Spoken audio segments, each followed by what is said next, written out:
அற்புதமான மார்கழி மாதம் மூல நட்சத்திரம். இந்த மார்கழி மூல நட்சத்திரத்துலதான் ஆஞ்சநேயரானவர் அவதாரம் செய்கிறார். இந்த ஆஞ்சநேயரால முடியாதது ஒண்ணுமே இல்லை அப்படின்னு சாஸ்திரங்களாலையும் வேதங்களாலையும் புராணங்களாலையும் சொல்லப்படுது.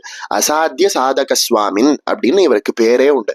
அசாத்தியம் அப்படின்னா நடக்காதது, நடக்க முடியாதது அப்படின்னு அர்த்தம். அசாத்திய சாதக சுவாமின் அப்படின்னா நடக்க முடியாததை கூட நடத்தி காட்டுபவர் அப்படின்னு இவருக்கு பெயர். அதனாலதான் நம்ம வாழ்க்கையில தீர்க்க முடியாத கஷ்டங்களும் தீர்க்க முடியாத இன்னல்களும் இருந்தது அப்படின்னா ஆஞ்சநேயரினுடைய அருள் இருந்தது அப்படிங்கிற பட்சத்துல அந்த தீர்க்க முடியாத இன்னல்களும் துன்பங்களும் நீங்கி விடுகிறது.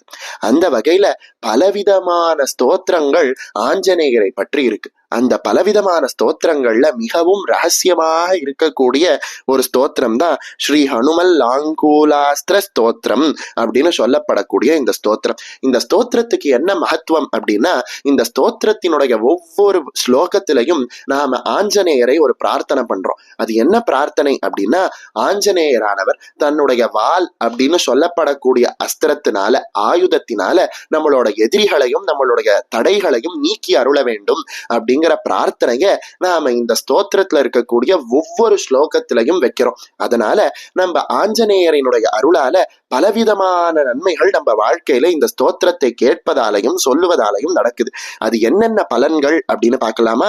இந்த ஸ்தோத்திரத்தை நாம கேட்டாலும் சொன்னாலும் என்ன நடக்குது அப்படின்னா, சத்ரு பயமானது நீங்குது, சரீரத்துல இருக்கக்கூடிய பலவிதமான வியாதிகள் நீங்குது, மனதுல இருக்கக்கூடிய பயம் போன்ற வியாதிகளானது நீங்குது, கல்வி அப்படின்னு சொல்லப்படக்கூடிய ஞானம் அதிகமாக கிடைக்குது. அது போல நம்மளோட புகழுக்கு வந்த களங்கம் அப்படின்னு சொல்லப்படக்கூடிய அபகீர்த்தி அப்படிங்கிறது நீங்குது. நம்ம வெற்றி அடைவதற்காக இருக்கக்கூடிய பாதையில இருக்கக்கூடிய பலவிதமான இடையூறுகளும் நீங்குது.